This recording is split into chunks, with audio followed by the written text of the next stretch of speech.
अस्सलाम वालेकुम dear students, welcome to my YouTube channel physics space. हम लोग फर्स्ट ईयर चैप्टर नंबर 1 का हमने लास्ट टॉपिक डिस्कस किया था डायमेंशन का। आज हम लोग प्रोसीड कर रहे हैं चैप्टर नंबर 2 में वेक्टर्स एंड इक्विलिब्रियम, और इसका आज हमारे पास लेक्चर नंबर 1 है। कंटिन्यूसली इंशाल्लाह हम लोग ये चैप्टर भी अपलोड करेंगे। आप डेली बेसिस पे हमारी यहाँ पे इस चैनल के ऊपर आप वीडियोस देख सकेंगे। तो आइए स्टार्ट करते हैं first year chapter number 2 vector and equilibrium का topic number 1 differences between vector and scalar. So सबसे पहले हम लोग देख रहे हैं कि हमारे पास वेक्टर्स और स्केलर असल में आपके पास इनकी जो बेसिक डिफरेंसेस हैं वो आपके पास क्या है। तो हम लोग यहाँ पे डिस्कस करेंगे वेक्टर्स को, और उसके साथ साथ मैं आपको बताऊंगा और भी बताऊंगा कि आपके पास स्केलर्स जो हैं वो क्या होते हैं या उनकी रिप्रेजेंटेशन आप लोग कैसे कर सकते हैं। जब आप लोग बात करते हैं वेक्टर की, तो वेक्टर का पॉइंट नंबर 1 आपके पास क्या होता है, those physical quantities which are completely described or which have magnitude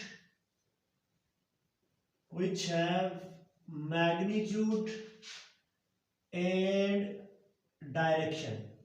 मतलब पहले तो आप लोगों को ये नाइन्थ में भी आपने देखा था, वेक्टर वो होते हैं, वो फिजिकल क्वांटिटीज होती हैं जिनकी मैग्नीट्यूड के साथ साथ उनकी डायरेक्शन होती है।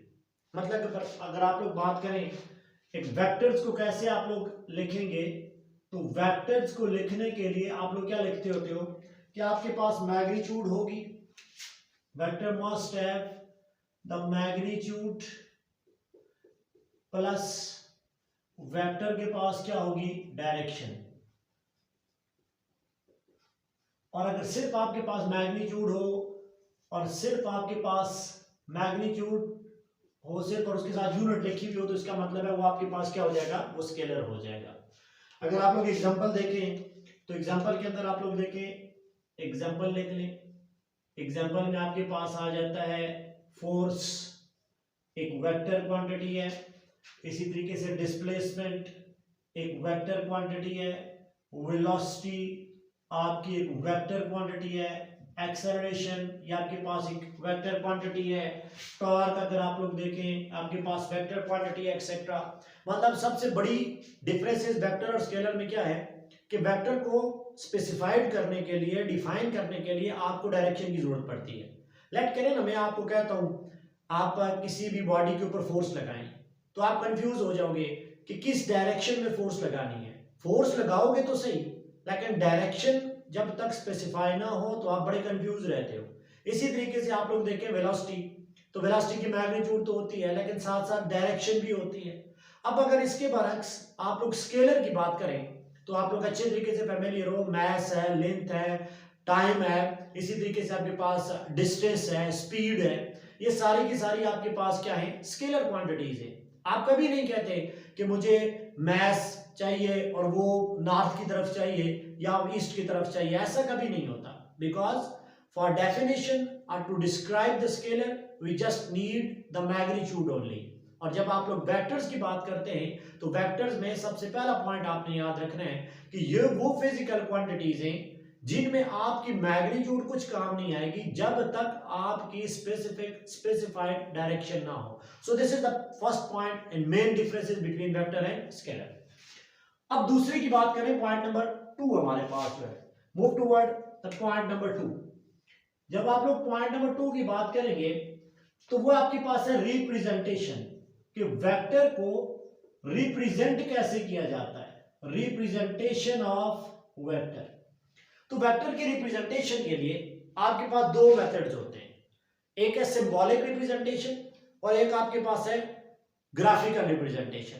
तो जब आप लोग वेक्टर की रिप्रेजेंटेशन देखोगे तो there are two types of representation.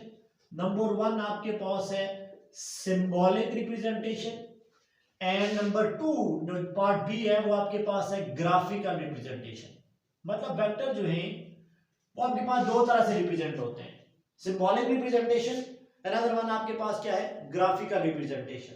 तो जब आप लोग डिस्कस करेंगे सिंबॉलिक रिप्रेजेंटेशन के लिए, तो सिंबॉलिक में वेक्टर के 3 आपके पास मेन पोर्शन है। लेट करें मैं किसी वेक्टर ए को डिफाइन करता हूं, तो सिंबॉलिक रिप्रेजेंटेशन में क्या हो जाएगा, arrow head above the letter.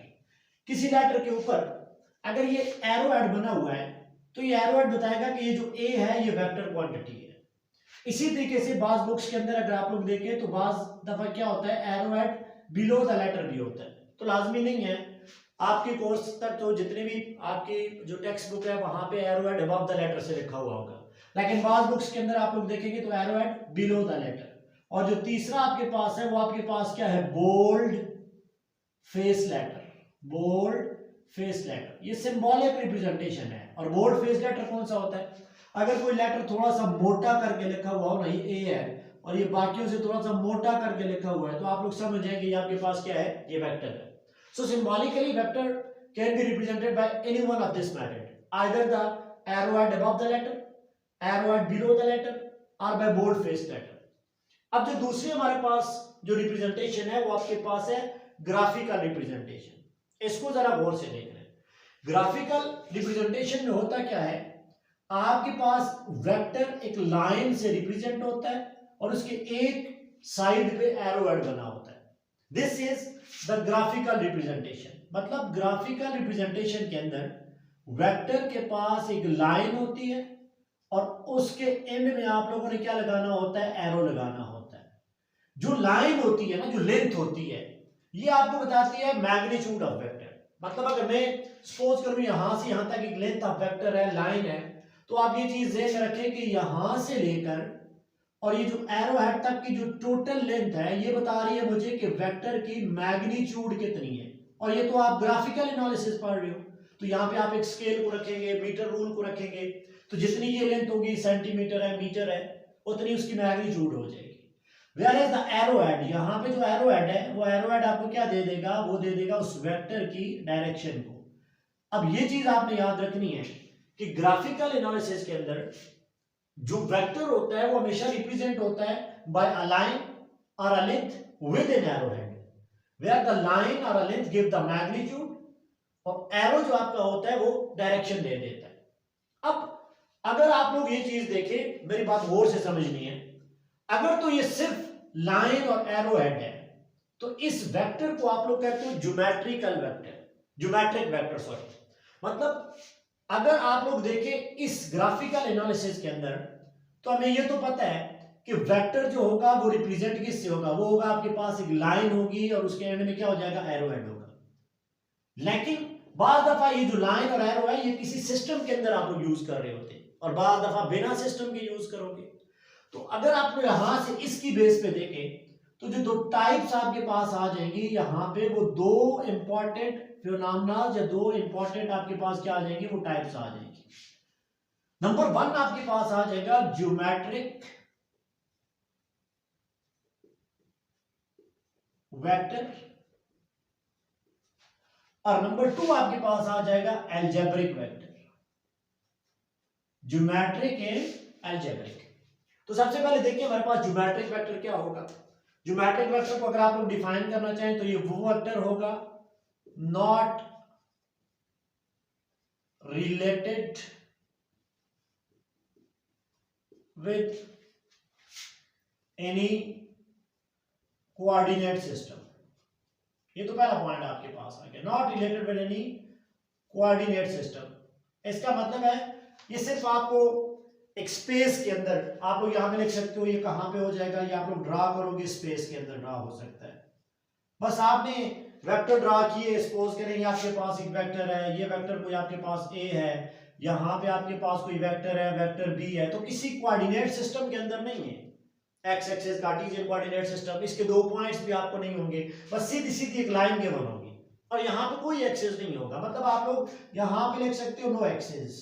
आपकी ये वेक्टर या ये जो लाइन है ये स्पेस में आपने ड्रा कर दी है, आपने कोई वहां पे सिस्टम कोई ओरिजिन नहीं रखा, आपने सिर्फ इस लाइन का एंड पॉइंट जो है वो आपने रेफरेंस रखा और इसका एरो हेड आपने इसका लास्ट पॉइंट रख लिया और कहीं पे आपने इसको ड्रा कर दिया है। इसके लिए लाजमी नहीं है कि आप लोगों ने वहां पे कोऑर्डिनेट सिस्टम बनाया हुआ है। That type of vector is known as geometric vector.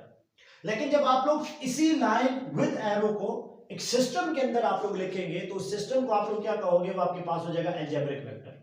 मतलब अगर आप लोग अलजेब्रिक की बात करें तो अलजेब्रिक आपके पास क्या हो जाएंगे, ये हो जाएंगे रिलेटेड विथ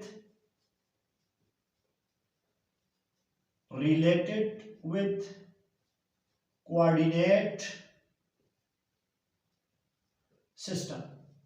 ये आपके पास क्या हो जाएगा, ये कोऑर्डिनेट सिस्टम में हो जाएगा। मतलब अगर आप लोग कहें यहां पे आप लोग कोई रेफरेंस लेंगे और यहां पे किसी वेक्टर को आप लोग लिख लेंगे, ये वाला आपके पास वेक्टर है और आपने देखा होगा ये किसी कोऑर्डिनेट सिस्टम के क्रॉस है। यहाँ पे दो पॉइंट होंगे, एक पॉइंट आपके एक्स एक्सिस को डिफाइन करेगा और एक पॉइंट आपके वाई एक्सिस को डिफाइन करेगा। अब आपने वही लाइन यहां से उठाई है और यहाँ पे आपने रख लिया, लेकिन अब आपका कंप्लीट एक ओरिजिन है। आप लोग इसकी पोजीशन वेक्टर को भी इस रिस्पेक्ट टू दिस ओरिजिन आप लोग फाइंड आउट करते होते हैं। तो वही चीज कि आपने एक लाइन और एक एरो को उठा के रख दिया, लेकिन अब देखिए कंप्लीट आपके पास एक्स एक्सिस और वाई एक्सिस आ गए। Such type of the vector which is totally related with the coordinate axis having 2 point, एक x point होगा, इस तरह के वेक्टर के 2 पॉइंट होंगे, एक x पॉइंट होगा और एक y पॉइंट होगा। x बताएगा ये x से कितना दूरी पे है और y बताएगा ये y एक्सिस में कितना है। तो इस तरह के वेक्टर को आप लोग क्या कह रहे होते हो, इस तरह के वेक्टर को आप हमेशा कह रहे होते हो अलजेब्रिक वेक्टर। इसका मतलब है कि जब आप लोग अलजेब्रिक के वेक्टर की बात करेंगे तो अलजेब्रिक वेक्टर को दो आप सिस्टम के अंदर डिफाइन कर सकते हो। अब हम लोग यहां पे बता रहे हैं कि जो अलजेब्रिक वेक्टर है वो दो तरह के सिस्टम में आप लोग यूज कर सकते हो। उसमें पहला जो सिस्टम आपके पास है वो आपके पास कह सकते हो कार्डिनल डायरेक्शन के अंदर, कार्डिनल डायरेक्शन और कार्डिनल प्लेन भी इसको कहते हैं। कार्डिनल डायरेक्शन का मतलब ये है कि आपने जो एक्सिस यूज करने हैं, लेट कर मैं यहां पे एक्सिस यूज कर रहा हूं, तो ये एक्सिस आपका क्या होता है, इसको आप लोग कहते होते हो नॉर्थ, इसको आप लोग कहते होते हो साउथ, इसको कहते होते हो ईस्ट और इसको क्या कहते होते हो वेस्ट। अगर नॉर्थ ईस्ट साउथ वेस्ट वाली डायरेक्शन में कोई वेक्टर कोई वेलोसिटी डिस्प्लेसमेंट एक्सेलरेशन लाई कर रहा हो तो आप लोग इन पॉइंट्स को, इस सिस्टम को, इस डायरेक्शन को आप लोग क्या कह रहे हो, कार्डिनल डायरेक्शन। अब कोई वेक्टर होगा, हो सकता है वो वेक्टर पेवरली नॉर्थ की तरफ आपका लाया करे, पेवरली आपके पास ईस्ट की तरफ लाया करे, पेवरली साउथ की तरफ लाया कर सकता है, या पेवरली आपका विद इन 0 डिग्री वेस्ट की तरफ लाया कर सकता है। और एक चीज और भी आप लोगों ने याद रखनी है, लेट्स सपोज करें वो वेक्टर आपका यहाँ पे कहीं लाया कर रहा है दरमियान में, तो आप लोग लिखोगे ये किधर है, ये नॉर्थ ईस्ट की तरफ है, नॉर्थ ईस्ट की तरफ। अगर वो यहाँ पे आपके पास लाया कर रहा है तो आप लोग क्या लिखोगे, यहाँ पे आप लोग लिख लोगे ये ऐसे है, आप लोग लिखोगे ये किधर है, ये आपके पास है नॉर्थ और वेस्ट की तरफ आपके पास है। यहाँ पे अगर आप लोग इसको लिखोगे तो आप लोग यहाँ पे क्या लिखते हो, ये आपके पास लिखते हो साउथ और ईस्ट की तरफ आपके पास आ जाता है। और जब यहाँ पे आप लोग इसको लिखोगे तो ये आपके पास क्या हो जाएगा, ये आ जाएगा साउथ और वेस्ट की तरफ आ जाएगा। तो ये आपके पास जो नॉर्थ ईस्ट वेस्ट साउथ होता है इसको आप लोग कहते हो कार्डिनल डायरेक्शन। और कार्डिनल डायरेक्शन के बीच में आपने किसी वेक्टर को रिप्रेजेंट किया हुआ है। ज्यादातर ये बड़ी मेगा जो वैल्यूज होती है, नेचुरल फिनोमेना होते हैं, वो हम लोग वहां पे कार्डिनल डायरेक्शन यूज कर रहे होते हैं। अब इसमें दूसरा सिस्टम दिया है, जब आप अलजेब्रिक वेक्टर की बात करोगे, नंबर 2 जो आपके पास यहाँ पे सिस्टम आ जाता है, पहले तो आपने देखा कार्डिनल में ईस्ट नॉर्थ ईस्ट साउथ और वेस्ट होंगे। अब जो नंबर 2 आपके पास है वो हम लोग इंशाल्लाह नेक्स्ट वीडियो के अंदर बड़ी डिटेल में पढ़ेंगे, that is known as the Cartesian coordinate system. Cartesian coordinate system में क्या होता था, यहाँ पे आपके पास होता है एक्स एक्सिस, ये ओरिजिन होता है, दो म्यूचुअली परपेंडिकुलर लाइंस होती हैं, ये नेगेटिव एक्स एक्सिस, ये आपके पास होता है वाई एक्सिस और ये आपके पास क्या होता है नेगेटिव वाई एक्सिस। और इन एक्सिस में किसी भी जगह आपका वो वेक्टर लाया कर रहा होता है। अब आपने रेफरेंस के लिहाज से उस वेक्टर को यहाँ पे लाया कर दिया, लेट करें ये वेक्टर आपके पास क्या है, वेक्टर ए है। तो जब आप लोग देखें कि यहाँ पे एक्स एक्सिस और वाई एक्सिस है तो आप लोग इसको कहते हो कार्टेशियन कोऑर्डिनेट सिस्टम। और जब आपके पास नॉर्थ ईस्ट वेस्ट साउथ है तो आप लोग उसको क्या कहोगे, वो आपके पास आ जाएगा cardinal direction. So this is the representation of the vector, जो आपने दूसरी चीज देखी है। और अगर स्केलर की बात करें तो स्केलर आपके पास ऑर्डिनरी मैग्नीट्यूड होगी, साथ में यूनिट हो जाएगी, उससे रिप्रेजेंट हो जाएगा। एक और डिफरेंसेस भी आप लोग देख सकते हैं, स्केलर में सारे के सारे ऑपरेशन आप लोग वैसे नॉर्मल आपका जो प्रोसेस है उसके साथ करते होते हैं, एडिशन करोगे, सब्ट्रैक्शन करोगे, मल्टीप्लिकेशन करोगे, इसी तरीके से डिवीजन भी कर सकते हो। लेकिन जब आप लोग बात करते हो वेक्टर की, मैं यहाँ पे लिख देता हूँ, एक और डिफरेंसेस आपका आ जाएगा। जब आप लोग वेक्टर्स की बात करते हो तो वेक्टर के अगर ऑपरेशन की बात करें कि वेक्टर के ऊपर आप लोग कौन कौन से ऑपरेशन कर सकते हैं, तो पहला ऑपरेशन आपके पास होता है एडिशन का, दूसरा ऑपरेशन आपके पास होता है सब्ट्रैक्शन का, तीसरा आपके पास होता है मल्टीप्लिकेशन का, और चौथा आपके पास ऑपरेशन होता है डिवीजन का। स्केलर में ये सारे के सारे ऑपरेशन हो सकते हैं, लेकिन जब आप लोग वेक्टर की बात करते हैं तो वेक्टर में एडिशन तो होगी, लेकिन आपके पास एक स्पेसिफिक रूल होंगे। आप लोग डायरेक्टली उनको ऐड नहीं कर सकते, आपके पास स्पेसिफिक रूल होंगे, वो हम लोग नेक्स्ट वीडियो इस चैप्टर में डिटेल में डिस्कस करेंगे। वेक्टर के एडिशन के लिए आप 3 लॉ पे काम करते हो, एक है ट्रायंगुलर लॉ, एक है polygon law and then parallelogram law, और इसी के अंदर आपने हेड टू टेल रूल भी डिस्कस करना है। और यहाँ पे सब्ट्रैक्शन भी देखें तो सब्ट्रैक्शन भी with respect to some specific rule होगी। ऐसा नहीं है कि आप लोगों ने डायरेक्ट उठा के, क्योंकि यहाँ पे डायरेक्शन मैटर करेगी, तो डायरेक्शन की एडिशन के लिए हमने कुछ स्पेसिफिक रूल जो है वो पढ़ने पड़ेंगे। मल्टीप्लिकेशन भी वेक्टर के आपके पास with some to some specific rules होती है, लेकिन वेक्टर कभी भी डिवाइड नहीं हो सकता, ये बात याद रखनी है। So one operation that can't be performed on a vector, that is a division.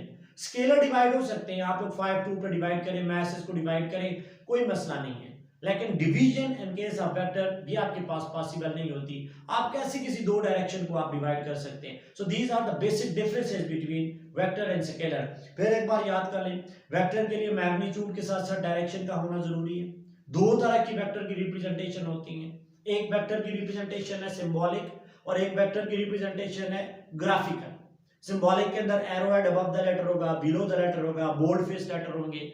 और जब ग्राफिकल की आप लोग बात करते हो तो ग्राफिकल में एक लाइन आप लोग ड्रा करते हो, ग्राफिकल नॉट वेरी एक्यूरेट, क्योंकि उसको मेजर करना थोड़ा सा प्रॉब्लमेटिक हो सकता है। एनालिटिकल मेथड हमेशा अच्छा होता है as compared to the graphical method, लेकिन ग्राफ के अंदर आप लोग वेक्टर को रिप्रेजेंट करते हो, उसकी जो लेंथ होती है वो वेक्टर की मैग्नीट्यूड और उसका एरो हेड आपका क्या होता है, वेक्टर की डायरेक्शन होती है। अब इसके लिए आप लोग दो सिस्टम यूज करते होते हो, आइदर द कार्डिनल डायरेक्शन में इसको रख रहे होते हो या फिर आप लोग कार्टेशियन कोऑर्डिनेट सिस्टम में। अब हमारी next video Cartesian coordinate system पे होगी, तो हम लोग पूरी डिटेल वहां पे देखेंगे, एंगल के हवाले से देखेंगे, हम साइन कॉस टेन की वैल्यू भी फाइंड आउट करेंगे डिफरेंट एंगल्स के ऊपर। मतलब वो बहुत इंपॉर्टेंट वीडियो हमारी इंशाल्लाह आने वाली है कार्टेशियन कोऑर्डिनेट सिस्टम पे। अब इस पे आप लोग ये डिफरेंसेस आसान है, आपने पहले भी पढ़ा हुआ है, इसको एक बार देख लें, फिर आपको मजीद इस पे समझ आ जाएगी। Thank you, Allah Hafiz.